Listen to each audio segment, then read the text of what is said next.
안녕하세요. 사랑하는 에덴의 교회 여러분, 반갑습니다. 오늘 사무엘하 7장 말씀을 읽으려고 합니다. 사무엘하 7장은 다윗이 왕궁에서 하나님의 교회를 모셔왔던 그 성전을 생각하면서 하나님께 생각했던 그것에 대해 하나님께서 응답하시고 영원한 하나님 나라 다윗 왕국에 대한 약속을 주시는 그 말씀이 기록되어 있죠. 그리고 하나님께서 이 주신 은혜에 감사해서 다윗이 감사 기도를 드리는 내용이 이 안에 들어가 있습니다. 사실은 이 내용들이 예수 그리스도께서 나중에 제자들과 함께 전도 여행 마치시고 그리고 하나님께 기도 드리시는 아버지 하나님께 기도하는 그 부분과 약간 오버랩 되어 있습니다. 그 말이 무슨 말씀이냐면요, 다윗이 정말 참 제사장, 선지자, 왕의 축복을 정말 누리는 그 맛을 알았습니다. 다시 바꾸면요, 언약의 맛을 알았습니다. 그리고 다윗이 사무엘을 통해서 분명히 들었던 것 같아요. 뭐냐면은 복, 그 메시아, 희생제사의 비밀, 이걸 지금 지난 6장에서 읽었지 않습니까? 그리고 하나님 나라, 이 성전을 통한 하나님 나라, 이거에 대한 약속을 분명히 생각했던 것 같습니다. 그래서 함께를, 임마누엘 함께의 비밀을 무엇인가 깊이 사모했고, 그리고 종말론 쪽엔 하나님의 함께 하심을 뭔가 감지를 했기 때문에 그것에 대해서 실제로 하려고 합니다. 성전, 하나님 나라, 이것에 대해서 오늘 고백하는 시간입니다. 그 고백했을 때 하나님께서 영원한 하나님 나라를 견고하게 만드는 능력을 주신다고 약속 주셨죠. 그래서 다윗이 사실은 우리가 말하는 138을 오늘 누리는 그 부분을 봅니다. 특별히 하나님 나라를 누리는 부분을 우리가 볼 수 있습니다. 그래서 오늘 이 부분을 조금 더 자세히 한번 보고자 합니다. 오늘 사무엘하 7장 1절에서 16절 말씀까지가 바로 이 다윗이 생각했던 부분과 하나님께서 대답하시는 부분인데요, 우리가 같이 한번 읽어보도록 하겠습니다. 여호와께서 주위의 모든 원수를 무찌르사 왕으로 궁에 평안히 살게 하신 때 왕이 선지자 나단에게 이르되, 볼지어다, 나는 백향목궁에 살거늘 하나님의 궤는 휘장 가운데 있도다. 여호와께서 왕과 함께 계시니 마음에 있는 모든 것을 행하소서 하니라. 그 밤에 여호와의 말씀이 나단에게 임하여 이르시되, 가서 내 종 다윗에게 말하기를, 여호와께서 이와 같이 말씀하시되, 네가 나를 위하여 내가 살 집을 건축하겠느냐? 내가 이스라엘 자손을 애굽에서 인도하여 내던 날부터 오늘까지 집에 살지 아니하고 장막과 성막 안에서 다녔나니 이스라엘 자손과 더불어 다니는 모든 곳에서 내가 내 백성 이스라엘을 먹이라고 명령한 이스라엘 어느 지파들 가운데 하나에게 내가 말하기를, 너희가 어찌하여 나를 위하여 백향목집을 건축하지 아니하였느냐고 말하였느냐? 그러므로 이제 내 종 다윗에게 이와 같이 말하라. 만군의 여호와께서 이와 같이 말씀하시기를, 내가 너를 목장 곧 양을 따르는 데에서 데려다가 내 백성 이스라엘의 주권자로 삼고, 네가 가는 모든 곳에서 내가 너와 함께 있어 내 모든 원수를 내 앞에서 멸하였음즉 땅에서 위대한 자들의 이름같이 내 이름을 위대하게 만들어주리라.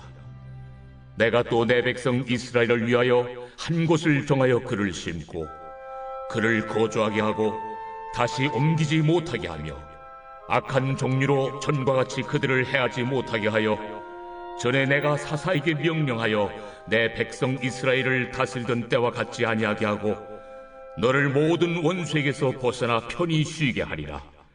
여호와가 또 내게 이르노니, 여호와가 너를 위하여 집을 짓고 내 수완이 차서 내 조상들과 함께 누울 때에 내가 내 몸에서 날 내 씨를 내 뒤에 세워 그의 나라를 견고하게 하리라. 그는 내 이름을 위하여 집을 건축할 것이요 나는 그의 나라 왕위를 영원히 견고하게 하리라. 나는 그에게 아버지가 되고 그는 내게 아들이 되리니, 그가 만일 죄를 범하면 내가 사람의 매와 인생의 채찍으로 징계하려니와 내가 내 앞에서 물러나게 한 사울에게서 내 은총을 빼앗은 것처럼 그에게서 빼앗지는 아니하리라. 네 집과 네 나라가 내 앞에서 영원히 보존되고 내 왕위가 영원히 견고하리라 하셨다 하라. 오늘 7장 1절에 다윗이 주위의 모든 원수를 무찌르고 라고 했습니다. 이제 안식할 때입니다. 진짜 백성들을 편안히 다스릴 때인데요. 그때 왕이 나단을 불러서 이릅니다. 나는 백향목 구릉에 살지만은 하나님 교회는 휘장 가운데 있도다. 그때까지 사실은 하나님 전에 아직까지 성전이라는 곳이 있지 않았지요. 계속 출애굽기에서 하나님께서 말씀하신 대로 계속 텐트에 있습니다. 나단이 왕께 대답하는 것이 뭐냐? 여호와께서 왕과 함께 계시니, 이것은 하나님께서 이 다윗에게 기름 붓고 그리고 성령이 충만 주시고 왕 제사장이 그 성전을 관리하잖아요. 제사장의 그 능력까지도 주셨고 선지와 같이 하나님의 마음과 뜻까지 알고 계십니다 라고 지금 이야기를 합니다. 제가 말씀드렸듯이 이 나단이 고백하는 것이 뭐냐? 다윗은 그냥 어떤 선지자의 한 부분이고 왕의 한 부분이고 제사장의 한 부분이 아니라 이 그리스도 메시아의 모든 왕, 선지자, 제사장의 참다운 부분을 다 하나로 누리고 체험하는 그런 사람이라는 것을 나단이 알고 있었습니다. 하나님께서 그렇게 또 역사하시기도 하고요. 참다운 성령 충만한 사람인 걸 보았기 때문에 그렇겠죠. 그렇기 때문에 하나님께서 하시고자 하는 뜻대로 마음에 있는 것을 행하소서. 마음에 있는 것이 하나님 뜻이기 때문에 그렇게 될 것입니다 라는 뜻이죠. 나단 선지까지 인정합니다. 원래 이 나단이 하나님의 사자로서 하나님께 받은 메시지를 전달해 줘야 되는데, 나단이 하나님께 받은 메시지를 전달해 줄 필요가 없을 만큼 확실하게 하나님 받은 메시지를 전달받는 사람이 되고 있습니다. 사실 다윗이 언약을 회복하기 위해서 했는 그 하나님 교회는 휘장 가운데 있도다. 그래서 내가 진짜 백향목 군에 살고 있기 때문에 미안하다라고 했을까요? 분명히 그 부분이 있습니다. 뭐냐면 언약이 하나님께서 영원히 함께 계실, 나와 영원토록 같이 계실, 그래서 내가 사는 것보다 더 높으실 그런 분이시기 때문에 최고의 성전이 있어야 된다라는 부분도 있고요. 두 번째는 하나님께 감사로 인해서 하나님께 전을 지어드리는, 옛날에는 왕들이 그 하나님께 자신의 신들에게, 고대 근동시대 특별히 자기 신들에게 신전을 지어주기도 했거든요. 그래서 그런 어떤 감사로 드리고 싶은 마음도 있었던 것 같습니다. 첫 번째는 언약이고요. 두 번째는 소위 말하는 주변의 종교심 때문이기도 했습니다. 대부분의 두 번째 종교심을 많이 언급하거든요. 아닙니다. 하나님과 영원히 함께하고자 하는 그 하나님 마음을 알아챘기 때문이기도 합니다. 꼭 기억하시기 바랍니다. 밤에 여호와께서 나단에게 말씀하십니다. 그래서 내 종 다윗에게 말해라 하면서 내가 이스라엘 자손에서 애굽에 인도하던 날부터 오늘까지 집에 설지 않고 장막과 성막에 다녔다라고 합니다. 하나님께서 실제로 출애굽을 통해서 장막에서 지내셨죠. 그리고 이스라엘 자손과 더불어 다니는 모든 곳에서, 아까 아셨죠? 함께. 그래서 내가 내 백성 이스라엘 먹이라고 명령한 이스라엘 지파 어느 가운데서 너희가 어찌하여 나를 위해서 백향목 집을 짓지 않느냐라고 명령도 하지 않았다. 쉽게 말하면 나는 족하다. 나는 어디든지 내가 먹이고 있고 나는 백향목 집이 필요 없다라고 말하십니다. 하나님께서. 그렇지만 이것이 꾸중하시는 것이 아닙니다. 그것이 꾸중하는 것이 아니라 하나님의 깊은 속마음을 읽었는 겁니다. 함께 계시고자 하는 그 마음을 읽었지요. 그렇기 때문에 8절에 보면 그래서 이제 내 종 다윗에게 말하라. 만군의 여호와께서 이와 같이 말씀하시기를 내가 너를 목장 곧 양을 다른 데서 데려다가 내 백성 이스라엘의 주권자로 삼고, 이걸 가지고 시편 78편 71, 72절을 보면 하나님께서 목자로 있을 때부터 다윗을 택하시되 그래서 손에 공경으로 지도하시고 그리고 영으로 지도하셨다라고 이야기했지요. 그리고 그래서 기름을 부으시고 하나님께서 좀 이렇게 세우시고, 그리고 8절에 9절에 보면 내가 가는 모든 길에서 너와 함께 있어 내 원수를 내 앞에 서서 멸하였은즉 그 모든 땅에서 위대한 자들의 이름같이 내 이름을 위대하게 만들어 주리라. 참 왕으로 만들어 주겠다고 했습니다. 이게 참다운 나라를 만들겠다는 뜻입니다. 하나님 나라를 만들겠다는 뜻입니다. 사실 여기서 언약 이야기가 나오지 않았습니다만요, 이것이 다윗의 언약 이야기입니다. 하나님께서 언약으로 이야기합니다. 이 딱 분위기가 아브라함에게 말한 거와 똑같지요. 그렇죠? 내 이름을 위대하게 만들어 주겠다. 복이 되게 하겠다. 라고 이야기하시는 겁니다. 예수 그리스도에 대한 약속을 사실은 이 안에서 언약에 대한 약속을 사실 부어주고 계십니다. 그리고 10절에 보면 또 내가 내 백성 이스라엘을 위하여 한 곳을 정하여 그를 심고 그를 거주하게 하고 다시 옮기지 못하게 하며 라고 하면서 땅을 줄 것을 이야기하십니다. 땅, 그죠? 그리고 전에 내가 사사에게 명령한 11절에요. 내 백성 이스라엘 다스릴 때와 같지 못하게 하고 너를 모든 원수에서 벗어나 편히 쉬게 하리라. 원수를 제어하는 권세까지 주었습니다. 참다운 신무가 권세를 주었죠. 모든 나라 중에 최고의 나라로, 그래서 다스리는 나라로 만드셨죠. 그 하나님께서 능력까지 주셨습니다. 지금 138에서 38 나왔습니다. 그리고 여호와가 또 내게 이르노니 여호와 언약의 하나님께서요, 너를 위하여 집을 짓고 분명히 다윗이 하나님께 집을 지어준다고 했는데 하나님께서는 아니, 내가 너를 위하여 집을 짓겠다라고 하십니다. 하나님께서 지으시면 이 집은 다윗이 짓는 백향목 궁전이 아닙니다. 영원한 집이 되겠지요.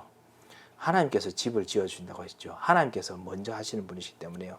그래서 내 수 안에 쳐서 내 조상들과 함께 누울 때도 내가 내 몸에서 날씨를 내 뒤에 세워 그의 나라를 경고케 하리라. 날씨 138의 1입니다. 바로 복, 그 복을 줄 것이다. 이게 솔로몬이기도 하고요. 사실은 예수 그리스도를 말합니다. 여기서 말하는 것도 씨도요, 예수 그리스도를 주겠다라는 것입니다. 예수 그리스도가 올 수 있을 만큼의 씨를 주어서 계속 그 나라를 계속 견고하게 할 것이다 합니다. 그리고 그 씨는 내 이름에 집을 건축할 것이요. 예수님께서, 솔로몬도 사실 성전을 건축했지만요, 예수님께서 하나님 나라를 건축하십니다. 내가 너를 위해서 처소를 예비하리니 요한복음 14장에 말씀하시죠.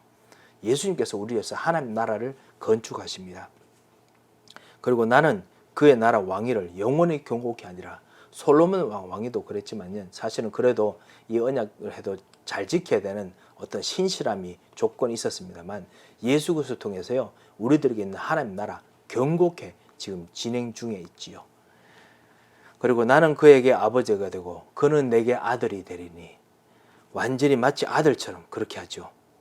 이 말씀이 사실은 더 정확히 히브리서에 나옵니다. 히브리서 12장 1장 2절에서 5절에 보면 그리스도께서 이 약속을 받아서 다윗의 반차를 쫓아서 나오셨다라고 했습니다. 아버지가 바로 하나님이 되시는 그 집안의 약속을 따라서 성취되시려고 하나님께서 오셨다는 겁니다. 그래서 구체적으로 이 약속들을 합니다. 만일 죄를 범하면 내가 사람의와 인생의 채찍으로 징계를 하겠지만은 빼앗지는 않겠다라고 합니다. 그리고 내 왕위가 경고케 되겠다라고 이야기합니다. 하나님께서 다윗에게 언약을 하십니다. 하나님의 언약을 주시죠. 그리고 예수 그리스도의 언약을 확실하게 주십니다. 여러분은 지금 하나님과 함께 계십니까? 다윗이 희생 제사를 통해서요, 하나님과 함께 있고자 하는 그 비밀을 알았습니다. 그리고 고백했습니다. 하나님께서는 그 함께 있는 그 희생 제사의 비밀을 알고 함께 있고자 하는 자에게 하나님께서는 하나님 나라를 견고하게 해주시고 그것 통해서 예수 그리스도가 나타나게 하시고 예수 그리스도가 증거되게 하시고 예수 그리스도가 견고하게 되도록 만드셨습니다. 하나님 나라가 이루어지게 만들었습니다.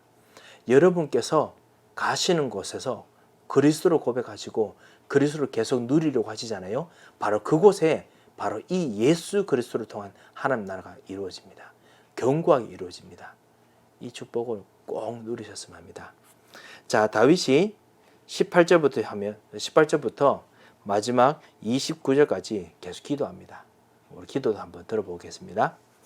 나단이 이 모든 말씀들과 이 모든 계시대로 다윗에게 말하니라.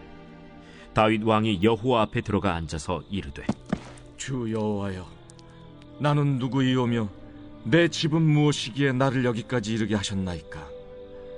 주 여호와여, 주께서 이것을 오히려 적게 여기시고 또 종의 집에 있을 먼 장래 일까지도 말씀하셨나이다. 주 여호와여, 이것이 사람의 법이니이다. 주 여호와는 주의 종을 아시오니 다윗이 다시 주께 무슨 말씀을 하오리이까? 주의 말씀으로 말미암아 주의 뜻대로 이 모든 큰 일을 행하사 주의 종에게 알게 하셨나이다. 그런즉 주 여호와여, 이러므로 주는 위대하시니 이는 우리 귀로 들은 대로는 주와 같은 이가 없고 주 외에는 신이 없음이니이다. 땅의 어느 한 나라가 주의 백성 이스라엘과 같으리이까? 하나님이 가서 구속하사 자기 백성으로 삼아 주의 명성을 내시며 그들을 위하여 큰 일을, 주의 땅을 위하여 두려운 일을 애국과 많은 나라들과 그의 신들에게서 구속하신 백성 앞에서 행하셨사오며, 주께서 주의 백성 이스라엘을 세우사 영원히 주의 백성으로 삼으셨사오니 여호와여, 주께서 그들의 하나님이 되셨나이다. 여호와 하나님이여, 이제 주의 종과 종의 집에 대하여 말씀하신 것을 영원히 세우시며 말씀하신 대로 행하사 사람이 영원히 주의 이름을 크게 높여 이르기를 만군의 여호와는 이스라엘의 하나님이라 하게 하옵시며 주의 종 다윗의 집이 주 앞에 견고하게 하옵소서. 만군의 여호와 이스라엘의 하나님이여, 주의 종의 귀를 여시고 이르시기를 내가 너를 위하여 집을 세우리라 하셨으므로 주의 종이 이 기도로 주께 간구할 마음이 생겼나이다. 주 여호와여, 오직 주는 하나님이시며 주의 말씀들이 참되시니이다. 주께서 이 좋은 것을 주의 종에게 말씀하셨사오니 이제 청하건대 종의 집에 복을 주사 주 앞에 영원히 있게 하옵소서. 주 여호와께서 말씀하셨사오니 주의 종의 집이 영원히 복을 받게 하옵소서 하니라. 18절을 보면 다윗 왕이 여호와 앞에 들어가 앉아서 이르되 합니다. 왕으로서 이제는 고백합니다. 예수님께서 하나님께로 주 아버지여, 천재의 주제여라고 기도했는 것하고 똑같은 왕으로서 기도합니다. 참 왕, 참 제사장, 참 선지자의 그림자로서 기도합니다. 예수님께서는 아버지 아들로서, 하나님 아들로서 기도하시죠. 마태복음 17장에 나옵니다. 그렇게 하시는데요. 거기서 주 여호와여, 나는 누구이며 내 지읍은 무엇이기에 나를 여기까지 이르게 하셨나이까? 다윗은 언약을 이루어진 것 때문에, 언약 때문에 자기가 여기까지 와 있다는 것을 알고 있습니다. 그리고 그렇기 때문에 언약의 중요성을 정말 아는 사람입니다. 138을 아는 사람이고 그런 기도를 지금 하고 있지요. 주 여호와여, 주께서 이것을 오히려 적게 여기시고 오히려 이거를 모든 가문이나 이런 것들은, 자리나 이런 것들은 별로 중요하게 안 여기시고 오히려 언약을 정말 중요하게 여기셔서 종이 있을, 집에 있을 먼 장래의 일까지 말씀하셨나이다. 언약 때문에 미래까지 말씀 주셨습니다 라고 이야기합니다. 참 우리들에게도 이런 일이 일어나지요.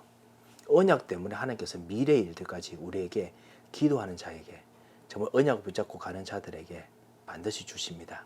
언약, 예수 그리스도, 하나님 나라, 성령 충만 통해 증인되는 것, 말씀의 능력에 증인되는 것, 하나님께서 반드시 그렇게 역사하십니다. 미래까지 보이게 하십니다. 주 여호와여, 이것이 사람의 법이니이다. 19절에 나오죠. 이게 사실은 그 히브리 해석에 따라 다른데요. 이게 미로 시작하거든요. 물음표 같은 그렇게 좀 사실 시작하기도 하기 때문에 이렇게 해석할 수 있습니다. 주여, 이것이 진짜 사람이 받을 수 있는 법입니까? 라고 질문할 수 있습니다. 그 말은 이제 반어법이겠죠. 내가 사람으로서 이런 어떤 축복을 받을 수 있겠습니까? 라는 뜻이기도 하고요. 아니면은 사실 우리 한국 성경은 좀 더 그래도 좀 무난하게 좀 했습니다. 주여하여, 이것이 약속을 붙잡은 하나님 사람들에게 이루어지는 하나님의 놀라우신 언약의 법입니다. 모든 사람이 이런 축복을 받으려고 주십니다. 이렇게 말하는 뜻입니다. 그렇게 좀 해석을 해놨습니다. 자기가 받을 만한 것이 없음에 불구하고 인간에 주시는 그 놀라운 하나님의 은혜에 감사하는 그런 이제 표현이죠. 주 여호와는 주의 종을 아시오니, 다윗이 다시 주께 무슨 말을 하오리까? 그래서 주께서 알게 하셨습니다. 다시 한번 또 강조합니다. 그러면서 주가 같은 분이 없으시다 라고 이야기합니다. 주와 같은 이가 없고 주 외에는 신이 없음이다 라고 합니다. 그리고 주께서 정말 구속을 하시고 그리고 주의 백성으로 삼으시고, 지금 사실 다시 한번 138 이야기를 합니다. 주께서 오직 한 분 하나님이신데, 우리의 주인이신데, 그분께서 백성을 삼아서 구원해서 주께서 백성 앞에서 같이 구속하신 백성 앞에서 행하시고 나라를 세우시고 주께서 그들의 이스라엘의 하나님이 되셨나이다. 24절을 이야기하죠. 138 이야기합니다. 그러면서 서서히 이제 8로 갑니다. 증인으로 이야기를 합니다. 여호와 하나님이여, 이제 주의 종과 종의 집에 대하여 말씀하신 것을 영원히 세우시며 말씀하신 대로 행하사 사람이 주의 종 다윗의 집이 주 앞에 견고하게 없어서 증인되는 거죠. 그죠? 성령의 충만을 받아서 증인되는 거 똑같은 겁니다. 그리고 종이 이기도록 주께 간구할 마음이 생겼습니다. 주께서 말씀하기 때문에 그렇습니다. 라고 합니다. 말씀과 언약을 붙잡고 기도합니다. 그렇기 때문에 진짜 종의 집, 그 29절에 보면 종의 집에 복을 주사 주 앞에 영원히 있게 하옵소서. 주 여호와께서 말씀하셨사오니, 말씀의 능력이 성취될 걸 아는 거죠. 이제 종의 집이 영원히 복을 받게 하옵소서 라고 이야기합니다. 다윗이 언약을 알았습니다. 그리고 138의 언약을 알고 기도합니다. 이 놀라운 언약을 통해서 하나님께서 역사하셨겠죠. 여러분은 무엇을 알고 계십니까? 무엇을 기도하십니까? 다윗처럼 진짜 이 진정한 신실한 기도를 138의 기도를 하시고, 그리고 오늘 하루도 언약 속에 있는 그런 하나님과 함께 있는 최고의 시간이 되시기를, 그리고 그런 최고의 시간을 누리시기를 정말 주님 이름으로 축원드립니다. 한번 기도하겠습니다. 살아계신 하나님 아버지, 은혜를 감사합니다. 오늘 다윗처럼 최고의 언약을 정말 누릴 수 있는 귀중한 문을 열어주시면 감사합니다. 주여, 우리 눈을 열어주시고 하나님께 주신 이 예수 그리스도 하나님 나라 성령 충만함을 다윗처럼 깊이 누리며 하나님과 함께 있는 오늘 하루가 되고 평생이 되도록 인도하여 주시옵소서. 언약이 우리를 지배하도록 주님께서 오늘도 우리를 사로잡아 주시옵소서. 살아계신 주 예수 그리스도의 이름으로 기도합니다. 아멘.